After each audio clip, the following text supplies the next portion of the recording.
So I'm always going to look at it because there's new ways of thinking, there's new technologies, there's new information that comes, and we want to be able to adjust and iterate on that. My name is Matt Reiner, managing partner at Capital Investment Advisor, CEO of Wellness Strategies, an author, podcast host, and also a speaker to the wealth management community. My mission is to help every family in this country have access and be served by a human financial advisor.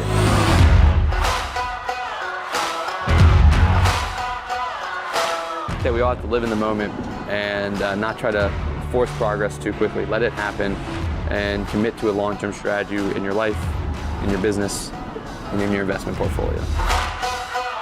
And now, your host and my dad, Matt Reiner.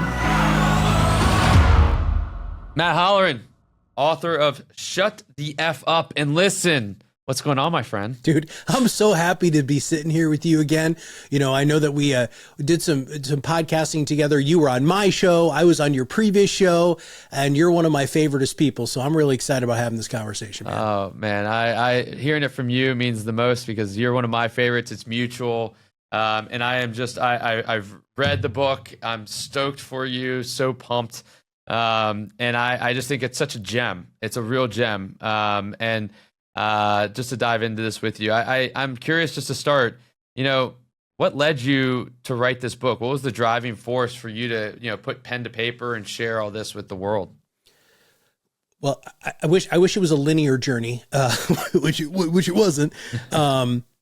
So this is my third book that I've published. The first one I did with Bloomberg Finance, a social media handbook for financial advisors. The second one was a self-published nightmare, which was a 99 best marketing ideas for financial advisors. And I really wanted to start taking all of the stuff that I actually learned when I was a therapist, before I was a therapist, when my wife and I worked at Boys Town, to even some of the stuff that happened to me when I was in the service, and really cram it together. You know, after I've done about 3,000 interviews in my professional career, way before I started the podcasting stuff. And so one of the things that I just learned very, very quickly is people like it when you don't say a lot, dude. And I was like, there's something to this. And especially when it comes to sales or leadership or running a company or client communication. So many people just talk too much. And the opening of the book is, you know, my grandmother saying, you know, you were given 2 ears and 1 mouth. You should listen twice as much as you talk. And by the way, she was just really telling me to shut up because I was talking all the time. But I'm gonna get kind of spiritually philosophical with you for a moment because I know this is part of who you are. But it flowed, dude. I was in a flow state. The whole book came out of me in about 2 weeks. Wow. I already know how to write because I've written other books before, so I understand the discipline of writing. And then I created a team. And that was really the missing piece for my second book. Was I actually created a team, an unbelievable copy editor, unbelievable designer for the inside of the book, and then an unbelievable artist for the cover. So that's really how it happened. I woke up one day and I realized, man, I got to do this. And so it came out. And it ended up so great. And, you know, as I'm listening, I'm practicing what you say in the book. And one of the early practices of like, count how many times like you want to say something and don't, and then reward yourself. And like, I'm thinking about myself right now, like I'm going to reward myself with some peanut M&Ms over there in the employee experience room because I was like, I wanted to say all this stuff, but I was like, Matt said to stop. Yeah. And so I'm not. And, I think that's so incredible. You know, in the forward of the book, your wife wrote a forward, and that was such an interesting story to hear how y'all met. And I thought it was so great. But in the end of the forward, there was this quote where she said, people only become their best selves once they start to listen. And you only really start to listen once you realize it's not something you've done well. And so I'm curious for you, when did you realize that listening was something that you haven't done well in your life? I'm still learning, dude. Like I'll go back to stuff that happened even months ago and be like, damn it, why didn't I? Honestly, it was when I went to Estes Park and studied with a guy named George Kinder, who's the father of holistic financial planning, I knew I was always good at it. As evidenced by the stories that are shared in the book, there were always times where I led with listening, right? But I didn't really realize the impact that listening had until I went and studied with George for 5 days in Estes Park, and also really using what I call the dramatic pause. He calls it the 5-second rule. It's actually been called lots of other names in the past. But when you implement that pause after somebody gets done talking, and how quickly they fill that space when I wanted to fill the space, I think for me, listening is just such a journey of humility that a lot of people aren't ready for it, dude. And so that's really when I learned. So that was probably almost 20 years ago, 15, 16 years ago, that I really had the epiphany that, you know, even though that I have my master's degree as a therapist, right? I have my master's degree as a life coach. I worked, biomedical ethics in hospital systems. I worked with, 36 at-risk teenage boys that lived in the house with my wife and I, all the way back to, the one of the opening stories in the book about what happened when I was on my ship. And, I walked around with the guy for 3.5 hours and didn't say anything.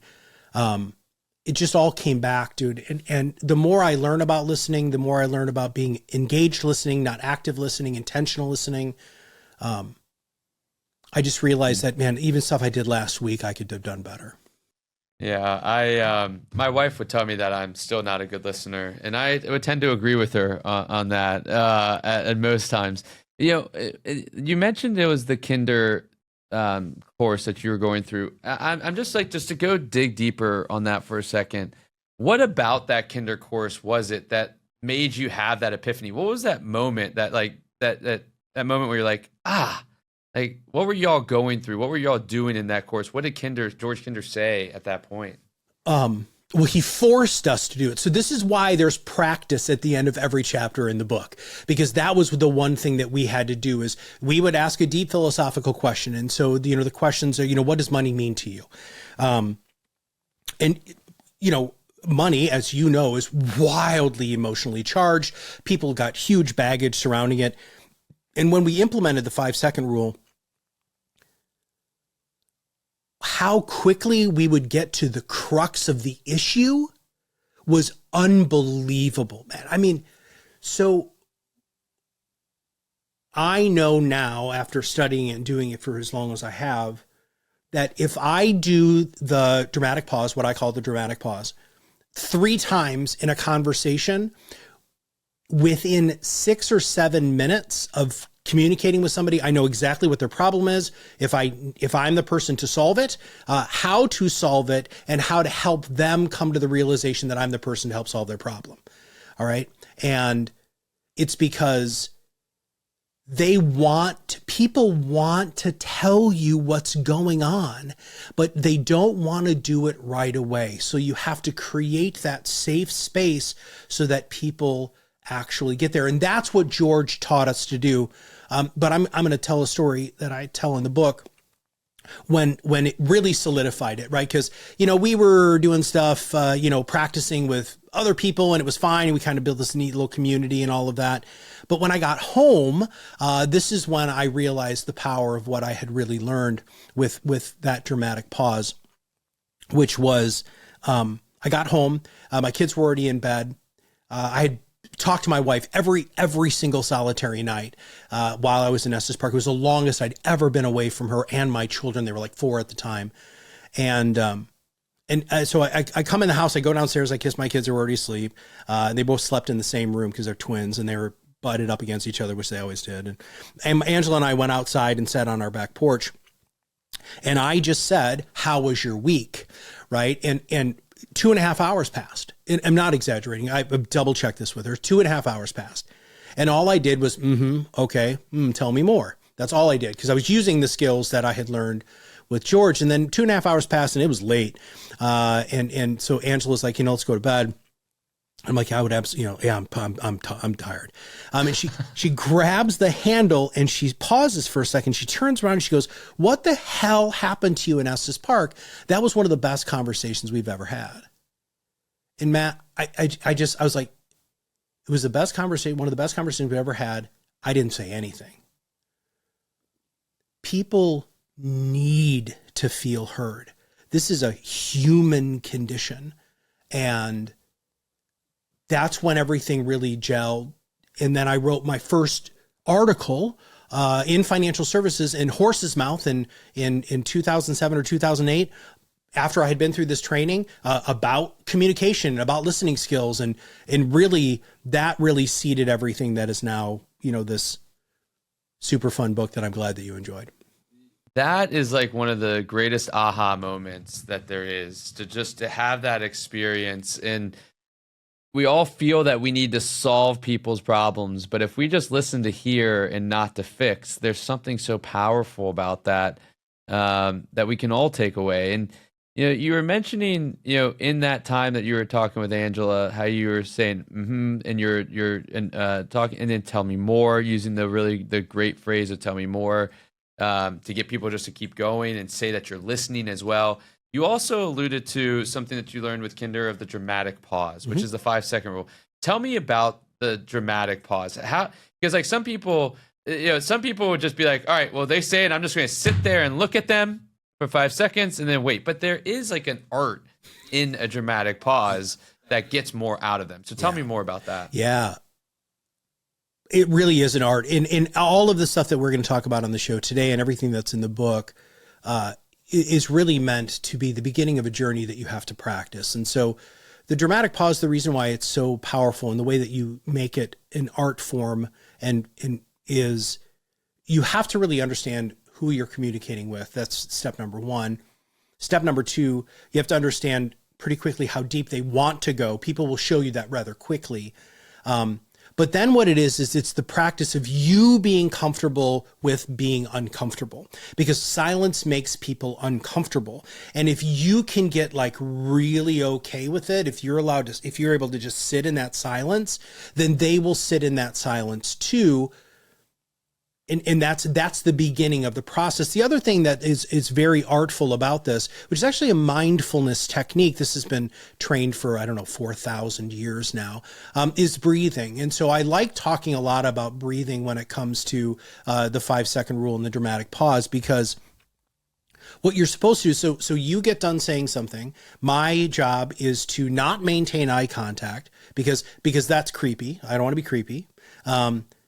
I take a very gentle breath, deep breath, but gentle breath through my nose. You're not going to go, you don't want to do that because that's creepy. You're going to take a breath through your nose and then very, very slowly exhale. By the time you get done with that person's going to be filling the space. So the reason why I don't call it the 5-second rule is because I am not fixated on the amount of time. I am fixated on the intention and holding that space. Sometimes it's 2 seconds. Sometimes it's 10. I've literally sat there, and one of the other things that, you've seen therapists do that, so I'll have a pad of paper. And so if I notice that the person isn't continuing, but I know that I want them to continue, and I'm trying to just make sure that they realize I'm holding that space because I want to know more intention, engaged listening, I will actually write down a couple of notes. And sometimes what they'll say is, what are you writing? Okay, I just got them to talk again, right? And say, well, I'm just writing down a couple of thoughts that I want to circle back to you when you're ready. And Matt, sometimes they'll say, well, I'm ready. And sometimes they'll say, oh, okay. And then they just blah, blah, blah, blah. Like they just keep going. Yeah. And so that's a huge piece. Now with the tell me more, all of those sorts of things, those are after you felt that they feel that they have stopped, but that they need to go deeper. That's when you say, dude, honestly, one of the best things you can say is, wow. Or, okay. It's not a question. It's a statement. It's a meeting of the minds together. Wow. Okay. And then you can say, don't say, would you tell me more? Because they can say yes or no to that. You don't want a binary question. You're going to say, tell me more. And they will. because the one thing people like is to hear themselves talk. And my goal in life is to give more people the gift of not just talking, but to feel heard. Powerful, man. That's powerful. I'm curious, through all your research, and then I want to break down the 5 types of communicators and also the different types of listening. But in all of your research, what have you found, or just in your experiences, why do people like to hear themselves talk so much? Well, there's 8 million podcasts out there now of just people just talking. The reason why people podcast is because they think somebody on the other end is going to listen to them. That's why people like to hear themselves talk. They like to process things out loud, but they also like to know that they're being validated. I was on a show a little while ago. Sorry, this is a little bit longer of an explanation, but I was on a show a little while ago, and the guy said, Matt, every time I hear you say the word listen, it feels like you're saying love. And I've been signing books lately, Matt, and which is maddening to me because I don't know why anybody would want my signature, but whatever. My now thing that I write in every one of the things is listening is love, because it's showing that you're being respectful. It's showing that you're acknowledging them as a human being, and it's showing that you appreciate them. And those are 3 huge components of love. Again, when you say active listening, you're not thinking about loving the other person, but I think when you're truly engaged in listening, it's a great way to show love. I think that listening is love is it's something that everybody yearns, right? And I asked that question kind of tongue in cheek, but there is really a science behind people just want to be heard. They really just want to be heard. And, I can look internally at myself. Like, I love to speak at conferences. And I'm like, why? Like, yeah, I like to be the center of attention, maybe because I was a younger sibling. I don't know. Like, I like to be the center of attention, but I like to also, I want people to hear the things that I have to say because I think it can be impactful. I want to be heard. But it's also, and like the best gift you can give someone, though, is to hear them. Like, that is such a gift to give. And we all can do it, but we all just want to, share all these statements, and statements have no value really in anything. They're never, nobody remembers a statement. They all remember a really great question, though. They all remember a great question at that point. And then you convince yourself of what you need to by talking it out and answering that question. It's more of active instead of passive from that standpoint. But, so let's talk about these 5 different types of communicators. Okay. All right. You said you're trying to be a snorkeler. I can sometimes be a scuba diver. Yep. Unfortunately, I'm exhausting. I think scuba divers are exhausting. Yes, they are. It's just like, they're like, all right, like we've been deep for a long time. I'm ready to go back up. Like, let's go. Walk me through them. Skydiver, hang glider, water skier, snorkeler, scuba diver. Walk me through them. It's like a spectrum. Yeah. Yeah. So this actually was taken from my first book, the Social Media Handbook for Financial Advisors, because I was trying to communicate to people that you have to understand what your audience is, and especially digitally. And by the way, these are all applicable, not just in IRL, as my kids will say, in the real world, but also digitally. So skydivers. So these are people, and all of you will know who these people are. It's when you ask them a deep philosophical question, or even a moderate question like, how are you doing? They're going to say, I'm fine. They pull the ripcord. They're out of the conversation, right? They don't want to tell you really what's going on in their life. A lot of times these are more like business acquaintances. This happens at a lot of conferences that you and I go to.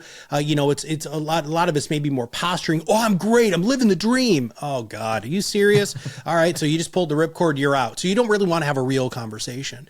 Hang gliders are actually incredibly fascinating to me because they're going to test you. So if you've ever hang glided, which I never have, because I personally don't want to put myself in that level of danger, but I've watched a lot of it. And so, a lot of times you're there, you've got equipment, right? So that's the big thing is, we talk about equipment and scuba divers and snorkelers, but the hang gliders are just going around, and you can ask them the question, hey, how are you today? And especially if you say, how are you today? Again, these are these little phonic differences. I do cover a lot of this in the book, that shows people that you're actually really interested in having a real conversation. And they say, oh, I'm good. Hey, thanks for that. And that's like their answer. And then what ends up happening, dude, is they leave. And then they circle back around and they're like, hey, I'm back. I actually do want to talk to you about this. And so I think hang gliders are absolutely fascinating. But hang gliders will turn into snorkelers pretty quickly. But water skiers are the next one. And I think that this is actually just more about life than it is about communication, even though it's wildly applicable in communication. Is water skiers are literally being yanked behind the boat of life, more faster than they probably should, through choppy water, and they're terrified to let go. And what I mean by letting go, that is actually being willing to have the conversation, because a lot of times when somebody says, how are you? That's painful. And I don't know, Matt, I live in Michigan, so everybody water skis here, right? Mm-hmm. And when you fall, it hurts, dude. Like, it hurts. The water hurts, especially when you're going 25 miles an hour behind a boat, especially tubing or whatever. You hit that water and it hurts. But then it only hurts for a second. Well, now that I'm 52, it hurts for a lot longer than that. But, and then you're floating, right? And then it's like, oh, I'm weightless, and here we go. The boat's coming back. I'm safe, right? I think a lot of people are just so damn afraid to let go, because they don't want that initial piece of pain. So that is the water skiers. Snorkelers are what, so this is, from a business application, the most applicable thing that all of you need to do. So snorkelers are, and I'm violating right now because I'm going to go over my time, but snorkelers are people who want to swim next to you. You're looking at the same thing, right? Down below, all the pretty fishes and whatever. And then you guys take a deep breath and you go under. Right. And so in conversation, this is where you're talking about art, philosophy, beauty, relationships, religion, love, the cosmos. You're having real freaking you're looking at the most beautiful thing on this planet, which are freaking fish and coral. Right. And you want to dive a little bit more deeply, and you're going to dive together. And most people can hold their breath 1 to 2 minutes. Right. Then you come up and then you go back down. And that's a really good conversation. That's a great podcast. That's a great client piece of communication, because a lot of times when you come up for air together, that doesn't mean that you start talking. That just means that you're showing them that you're willing, and you just need a break to take another deep breath and go underneath, where the dramatic pause would come into play. And then the last one is, I'm wildly guilty of this, and I'm doing it right now with you, is the deep sea diver or the scuba diver, which, Matt, everything's on the table with me, man. You want to talk about philosophy, religion, art, music. You want to talk about Socrates and Plato. You want to talk about what I'm in, and I will go as deep and I will stay down as long as you. But what you have to understand is, just because you want that doesn't mean the person that you're communicating with does.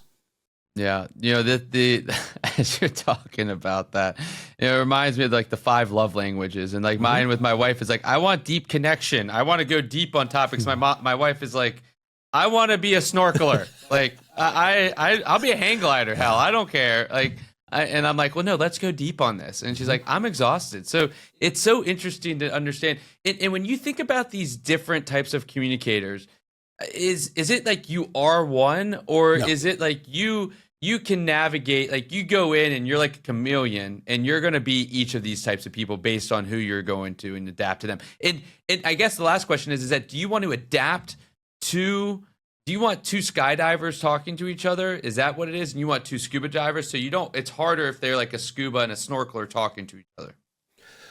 Well, so I wanted to make it very visually representative so you could identify who you're talking to quickly. And I think that is an actual personal decision. When my wife and I met, my wife is a retired biology teacher. Biology is like her language, right? She studied hard sciences. And I'd said to her, I was like, I don't really understand, I'm not the best looking guy in the world. I'm not good at a lot of other things. Why are you so interested in me? And she said, because it's not the strongest that survive. It's the most adaptable. And you're one of the most adaptable people I've ever met. And I think that you have to make that choice. If you are comfortable as a water skier, that you are just okay with having pain every once in a while and letting go because you're tired, that's fine, right? But I think you have to know where you sit first, and then you need to make the decision if you want to hang out with skydivers. There are people who they only, they're the bros that you hang out with at the bar. They're skydivers, man. Now, sometimes they'll become hang gliders after 3 or 4 beers, and most of the time they become water skiers because they do stupid stuff because they're drunk and their inhibitions are gone. But you make that decision if you want to do that. I believe that you should have the range and the ability to play any of these cards that you want, right? I mean, there are times where I really, really want to be a scuba diver, but I'm talking to somebody who's a water skier, right? And the real philosophical underpinning of the whole book and why I'm so aggressive with the title is it really is a lesson in humility.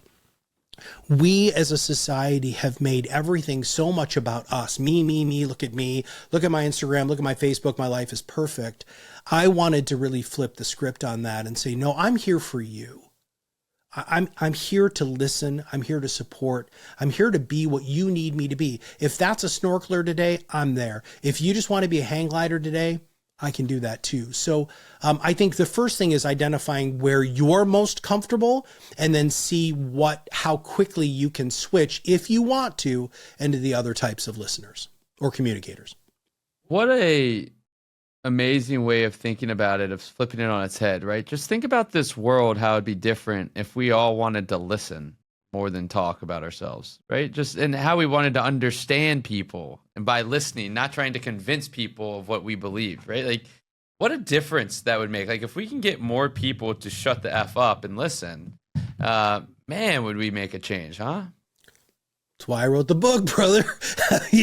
Wanted at least some people to read the darn thing and want to make a difference. I was on another friend's podcast a little while ago, and so I was talking about the book, and he got a copy of the book, and he just wrote a post on LinkedIn that said, I'm giving my wife the best Valentine's Day gift I can, which is I'm going to become a better listener. I was like, oh, dude, you got me right in the heart. And it just made me so happy that, and I know them, and his wife is like, dude, I don't know what that book, like, he's like, he listens. And I'm like, all right, well, one's good enough for me. I did what I set out to do. You impact one life. That's more than many impact in a lifetime, man. So that's what it's about. So let's talk about this, right? So listening isn't universal. There's different types of listening for different situations. So there's different types of communicators, but there's also different situations where we're listening. And you listed out, I think, 6 of them in the book. And I love the layout of the book, man. Like, just, it's like flows. It's so good. And like, if you don't want to read the whole thing, or you forget something, like, you can just go and be like, hey, I'm coming into this situation. I want to have a good listening for this. It's so good. And I want to just touch on a few of these, and we can go through all of them if you want, but let's start with listening to learn. And I really, one quote stood out to me, and I'm not going to do it verbatim, but it's listening to learn is not just that you're open to learning, but that you're able to admit that you don't know everything and haven't experienced everything. Yeah. Wow. Tell me more about listening. Well, the story that I tell in the book is I sent an advanced reader copy to some very trusted people, as you do when you write a book, and they got to this story, and they're like, dude, you don't want to put that in the book. And I was like, well, why wouldn't I want to put it in the book? And they're like, it's humiliating. It's like, no, it wasn't. It was so important for my children to see that their father doesn't know some pretty simple stuff, dude. And so, like, I have a keynote speech. It's called Be Irreplaceable. And it really takes you through 3 things. I promise I'll answer your question in just a second. The first one is that you are replaceable in almost every aspect in your life. And you have to make the realization that you are replaceable. The second one is that you have to realize that you don't know everything. And then the third thing is you have to have the right tools to make sure these other 3 things work. And so the listening to learn for me was, well, there's two stories in the book. The one is about this physician who says the quiet part out loud during a lunch and learn when I was a biomedical ethicist for a hospital system in Omaha, Nebraska.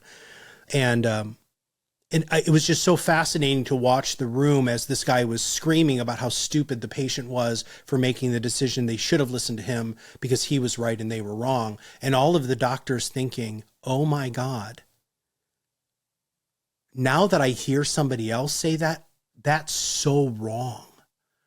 Like, that's so unbelievably egotistical. And then I partner that with a story. It's just about how dumb I am. So,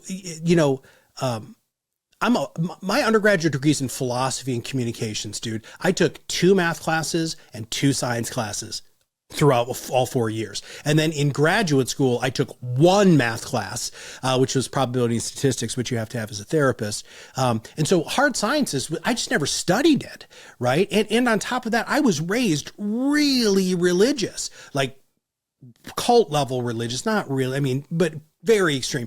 The answer to everything was God. Right. That was it. Why are the waves the way it's just because, God is blowing his presence, that's the sort of stuff. And so the story in the book, which I'm going to paraphrase so that people hopefully buy the book and read the story, is we were watching Thor, the movie Thor, with my children. They were young at the time.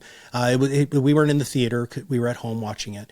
And I said to my wife, why is he called the God of thunder? Why isn't he called the God of lightning? And dude, the audible gasp in my living room, I still hear it today.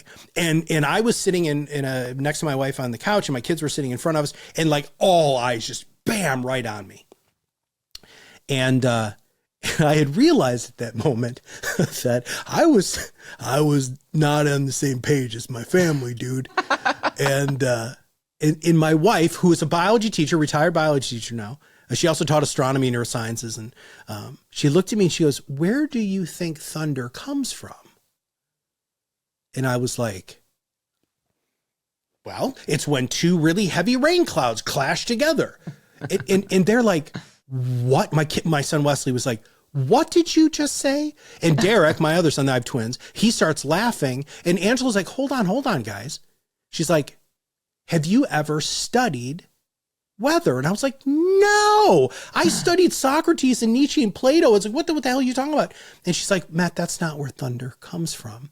And it was such a beautiful opportunity for my wife to do what she's one of the best people in the world at, which is teaching, but also to really show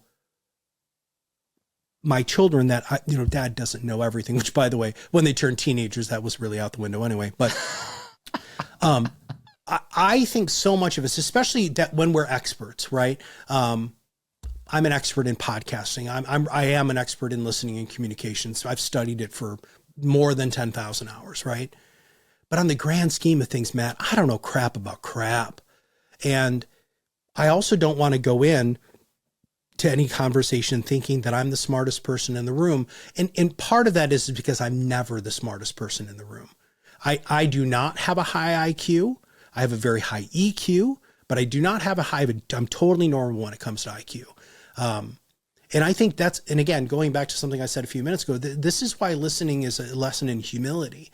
Listening to learn, the only way that you're going to listen is, number one, you never learn by talking. You only learn by listening, number one. And number two, you have to go into everything with the eyes of a child and realize you don't know everything. And whoever you're talking to is going to teach you something. I love that. And, I appreciate you teaching me about thunder and lightning as well. So thank you on that. I need a lot of help on that also. So I just, my son asked me a lot of questions. He's at that age 5 where he's asking a lot of questions. He's like, "Well, why is the grass green? Where do the seeds for the grass come from?" I'm like, now, buddy, you're asking like questions I don't know the answers to. Because of God is what I say. I like that answer. God did it. He chose to make them green. But I want to talk about 2 other forms of of listening. And I need to write down a question because that came up as well. But listening to build trust. I think that this is super important for financial advisors. And I mean, I think just anybody, if you want to have connection, trust is at the root, is at the core of that. So tell me more about listening to build trust. Engaged listening's foundation is the intentionality behind your personal actions engaging in the conversation. And so listening to build trust is all about having that intention going in. So let's talk about financial services professionals, right? So financial advisors are sitting down with people, helping them with their number one biggest concern in life, which is money. Sorry, it is. Health is second or third, right? Money is generally the big thing, and it's incredibly personal, and there's so many issues surrounding it. And when we go into client meetings, we have all of these ulterior motives. I want to sell them more products and services. I need to get a greater share of wallet. I have to solve this because they're spending too much. You're going in with all of these very specific agenda items, right? Now, as a coach and consultant in financial services forever, agendas are wildly important. I think it helps everybody stay on track. But especially when you are initially meeting with somebody during your discovery process or the sales process, your intention should be building trust. And the best way for you to build trust is to shut up and let them talk. Dude, I've consulted over 1,000 advising offices, okay? And I will say, I have been in client meetings as a consultant, and the advisor will walk out of that meeting and say, man, that was great. I said, you talked the whole time. Like, did you even ask them one question? We had an advisor I worked with many, many, many years ago, and he was so proud, Matt, of his 3-hour meetings. And I was like, okay, well, how often do your clients talk? And he said, oh, they just love my stories. I'm like, oh my God, dude, seriously? So it's the intentionality of going in, and part of listening to build trust is showing them that you are listening. This is going to sound like a broken record, dude, but it's so vitally important. So somebody says something to you, and you know, because you've been doing this for maybe a long time or a short period of time, that that's something that you can help with. What we do instinctively is, oh man, I'd love to be able to help you with that. Right? No. They're not asking for your help yet. They're telling you what's going on. That first meeting with any prospect, any referral, any center of influence, you should be talking 1/8 of the time. You open up the conversation by saying, listen, this is the part of your mindset component of where you're working, right? I'm going to have more than enough time to talk to you about pie charts and bar graphs, all sorts of strategies that we work on, but that's not what this meeting is about. This meeting is for me and our team to get to know who you are, what your hopes and dreams are, what your fears are, and really what your biggest issues are to see if it's something we can solve. So, tell me your story. Don't say, tell me about yourself. Don't say, what are you coming in for today? Because these are all sales things. And trust me, I've studied Sandler sales training and Chet Holmes, the ultimate sales machine, and Zig Ziglar stuff. I've studied them all, right? Tell me your story. Then shut up, man. Sit back in your chair. Have a drink, not a drink like an alcohol. Have water there. Have a white, a pad of paper to just jot some stuff down. That shows them that you're paying attention, right? Then use the dramatic pause. Use redirection, rephrasing, and reframing, which I talk about in the book. Listen to their pace, pentameter, inflection, and volume. These are all things that are vitally important. All of those microfacial expressions, the pauses between their words. If you're not actually truly listening with intention to build trust and build that connection, that bridge between you and the person who's sitting across from you at the table, which, by the way, I hate that. I hate the fact that that's antagonistic from the beginning. That's how you build trust. You don't build trust by telling anybody how freaking smart you are. That isn't about them. It's about you. Yeah, I can relate to that concept of I come in ready with these things that I want to tell them how to solve because everybody wants the answers. But in reality, if you the best thing, and I'm curious on your opinion here, that listening can get to is helping others come to the answers they need to get to on their own. Yeah. On their own. Dude, okay, so So I have my master's degree as a life coach. One of the few places in the world that you could actually have an academically rigorous study of life coaching. We studied all the models, all the history, positive psychology, neurolinguistic programming, all of that stuff. And one of the first things I remember my mentor professor, his name's Dr. Victor Harm, said was, the greatest job you can ever have as a coach is to make people realize that they have the answers within you, within themselves. And your job is to help convince them that it is their idea, because that'll increase their implementation quotient exponentially. And that's the same thing with financial advisors, dude. How many times you've had the same damn budget conversation? You're spending too much money. Every freaking meeting it talks about the same thing. So Matt, I love you to death. This is your fault. Right? Yeah. Because you're not getting them to buy into the fact that they're spending too much money, or you don't have the tools in place to be able to do that. Right? Because here's the other thing, and this is not really tangential, but a little bit. People don't remember what you say anyway, dude. Like, there's so many studies that say people are going to remember 25% of what you say anyway. But they will remember what they said. There's the paradigm shift, dude. They'll remember what they said. They'll remember 25% of the crap comes out of your mouth, but they'll remember what they said. But more importantly, they're going to remember how you made them feel. If you make them feel ashamed or guilty because they're spending too much money, that's not a positive emotion. Mm-hmm. You know, what you just said reminded me of what Paul Graham of Y Combinator has always said, is like, how can you say what you want to say in as few words as possible to say it? Because there's one camp that says, well, if they're only going to remember 20%, then I need to tell them a lot, because they're not. Or you could go the other way, which is the more, I think, correct way that I believe in. Well, why don't you just be more thoughtful on what you're going to say and say it less words, so that they don't have as many words to filter through to figure out what's the important 20% and what's not. And I think that that's the point of doing it. But you can only do that by listening and understanding the person and then saying the right things. It can't be premeditated. Dude, I was just on another guy's podcast, and he just posted it, and he brought that up, that one of the things that I'm about talking about snorkelers, right, is that you really shouldn't talk for more than 2 to 3 minutes at a time. And this guy came on there and he's like, well, if I have to explain a complex annuity product, that might take me 30 minutes. No, you're wrong. Because first off, they don't need to know 30 minutes about the annuity product. You feel they need to know 30 minutes about the annuity product. They need to know 3 things about the annuity product that will help them make an informed decision about it. That should not take you 30 minutes.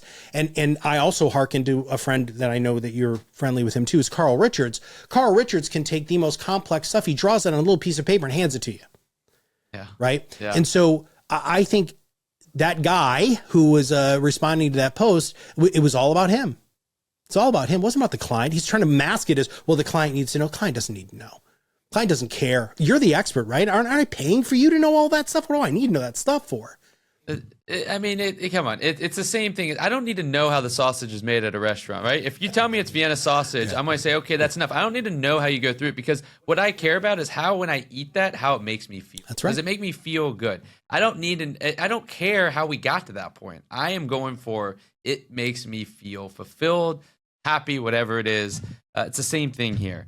We only talked about 2 of the listening types. I mean, there's so many more. This is now a reason for people to go and buy the book. And the last few questions I want to ask is, if someone's out there saying, I'm already a good listener, right? I think I am a good listener. Like, I don't need to figure out how to be a better listener. What is a good filter for them to put on themselves, for anybody, I guess, in theory, to truly see if they are a master listener or not? Ask anybody. Ask anybody that you have any interaction with. Just ask them that question. Do you think I'm a good listener? They'll tell you. I'm going to go home and ask my wife that tonight. And I can't wait. Good luck with that, brother. I mean, here's the deal. Some people will say, I think you're a good listener. And then you can't leave that there. How do you know? This is the question. How do you know I'm a good listener? And that's where you have the real litmus test of, are you really doing a good job? Because here's the other thing too, dude, and I need to be really clear about this with your audience. you're going to suck at it even when you practice. There are going to be times where you're the worst listener. This happens to me often, right? I studied listening. I wrote a book on listening. And there are times where, I'll be having an interaction with somebody who I'm close to, and I realize maybe most often too late, damn, I was a really bad listener there. I will, hey, I'm really sorry. I just had the epiphany that, dude, I was a really bad listener there. Yeah. Self-awareness, all of that, right? Just understanding yourself is, I think, a really big thing. The last two questions, second to last one, how do questions relate to listening? Yeah, well, I think a lot of times we ask binary questions, yes or no, right or wrong, black or white. And that's why open-ended questions are so incredibly important. That's why, how are you doing, with the emphasis on are, right? Or even how are you doing? But a lot of this has to do with the pace, pentameter, volume, and inflection that I talk about a little bit in the book, where you really have to start listening to what's not being said or the space between the words. But I think that questions are overrated anyway. I think it should be a conversation, and a conversation isn't always, I say something, you answer, you ask me a question. It's that sort of volleyball. That's why the snorkelers are such a great visual representation of how you should ask questions, because you guys are together looking at the same beauty and you want to take dives together, right? You're not saying, hey, you want to take a breath? No. Oh, you're taking a breath? I'm taking a breath. And that's why I think that's such a good representation of even what questioning should be like. Last question. If you had to sum up in 2 sentences the best listeners you know, how would you sum them up? Wow. No, that's a good question. The best listeners are humble, reflective, and the best listeners listen to listen. They don't listen to respond. I love that. Matt Halloran, man. Shut the F Up and Listen is the book. Where can people go find it? Honestly, Amazon is the easiest place for everybody to find it. You do need to type in Shut the F Up book. Shut the F Up and Listen book is where you'll find that. I mean, you can also follow me on LinkedIn. I post on the weekends about the book. So if you want to know more about that, but yeah, just go to, you can also type in Matt Halloran in Amazon and the book will come up. But as much as I'm not a huge fan of giving Bezos any more money, it's where the widest distribution I can get. Or you can also go to your local bookstore and ask them to get a copy in. They can order the book for you. That'd be cool. But you might have to wait a while for it. Oh, I will put the link in the podcast notes, man. And I just want to say congratulations, dude. And thank you. Thank you. Thank you to everybody that wants to make a change for putting out such a great piece of work. And kudos to you, my friend. Kudos. Thanks, brother.